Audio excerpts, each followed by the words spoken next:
Hey guys, নমস্কাৰ নতুন এটা মিনি ব্লগলৈ আপোনালোকক স্বাগতম জনাইছোঁ। কিমান অকলে ঘৰতে থাকিম ভাবিলোঁ মানুহজন থকা ঠাইডোখৰ এবাৰ চাই আহোঁগৈ। তেখেত যিহেতু মঙলদৈত থাকে, ৰাতিপুৱাই আমি ওলালোঁ 4টা বজাতে ঘৰৰ পৰা ওলাইছোঁ। 4:30 বাছখনত আমি আহিলোঁ। তাৰপিছত আমি পালোঁহি তেজপুৰৰ পাছত আমাক হোটেল এখনত ৰাখিলে। তাতে ধুনীয়াকৈ দুপৰীয়া সাঁজটো খাই আহিলোঁ, যিহেতু তাত গৈ নবনাওঁ বুলিয়ে ৰাতিলৈ যিহেতু ঘূৰি যাব লাগিব।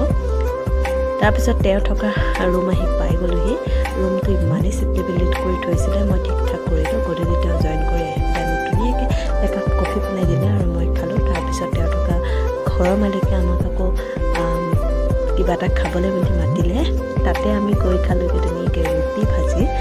তাৰপিছত আমি ঘৰলৈ বুলি ৰাওনা হ'লোঁ। বাটত আকৌ ফাষ্টফুড খাই মেলি বাছত উঠি ঘৰলৈ গুচি আহিলোঁ। আজিলৈ বাই বাই।